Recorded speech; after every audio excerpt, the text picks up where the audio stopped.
Yes, start. Okay, is it start? Okay, so welcome to beer update. It's the update before you have your beer, or some of you may be having the beer already. So last week, 2 weeks ago, we had the Super Bowl. I want to talk about the ad of the week for Super Bowl, which I think is for Microsoft. Now, the Microsoft ad in itself was a good, touchy-feely ad, but what's more important is that they produced. It was an ad for adaptive console, so that's exactly where RJ should be playing. We should be creating the adaptive console, and the adaptive console is for kids with no arms, no hands, and the question you ask is how then do they play video games with the current console. So they create an adaptive console. So that's exactly what we should do. We should be making the product, figuring out business case for it, and then the experience design behind it, and then finally the comms. The comms in itself is not a big deal. It's just kids playing with it, talking about how empowering it is, and parents all crying, going like, "Oh my God, my son and my daughter can now be like a normal kid." But that's exactly what we should be doing, making as well as telling the story. The second thing that we've been up to is period pain. We did a project last year for Panadol and GSK, and we created this product that it measures.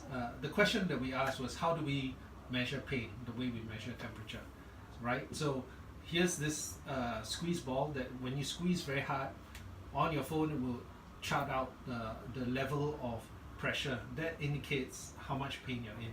So over the course of your periods, you can always moderate and talk about how painful it is, less painful. So imagine this is like the Nike Plus of pain, and you can measure pain and record pain for women around the world regardless of age. I wanted to say sex, but it's women. Age, race, and country, right? So imagine you have all that data, and then it will better inform decisions later. For those of you who don't know anything about period pain, let me mansplain periods to you. Periods are something that happen to women biologically once a month. Okay, moving right along. We'll talk about the shit show and amateur hour that is Brexit. Singapore has been negotiating with the EU for a free trade agreement.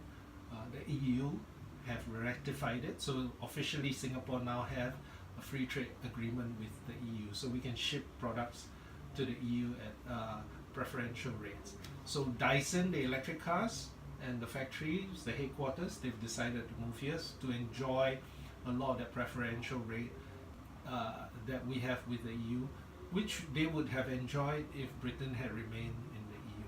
So it's kind of ironic, but they're coming here. It's kind of good for us, so expect more companies to do the same thing. In the meantime, the British aren't really helping themselves. They've started to renegotiate with Tokyo. Mind you, there's only a month left before Brexit, so they have a month to negotiate a complex free trade agreement with Tokyo. What the British have done is they've gone like, oh, come on, you guys are holding it back. And they've written it out such that implies that the Japanese are slow. The Japanese, not surprisingly unhappy with that, have replied in a very Japanese way, oh, so sorry. Maybe we should cancel free trade agreement. That it's our fault. And then the British go, no, let's do it. And the Japanese, oh, so it's our fault. Maybe we should cancel it. And the British go, no. So in the end, it's back on track. But now, obviously, the Japanese have the upper hand. The British have also gone to renegotiate with China on a free trade agreement.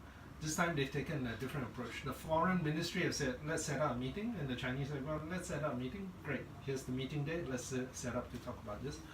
The defense minister in the meantime has told China, like, look, if you don't get out and sort your shit out in the South China Sea, we're going to send our aircraft carrier to the South China Sea. To which the Chinese have responded and said, we're going to cancel that talk about a free trade agreement. The foreign minister goes, why? I thought talks were going swimmingly well. And then the Chinese go, well, your defense minister, do you all talk to each other? So unlike the Japanese, when the Chinese say no, kind of no. So the talks are off. So Britain might exit EU with no free trade agreement with the Chinese. And lastly, what that shows is that with all of that, it's still good for Singapore. There might be more business coming in from Britain, because ultimately Brexit is about making Singapore great again. And this is this week's beer update. Thank you.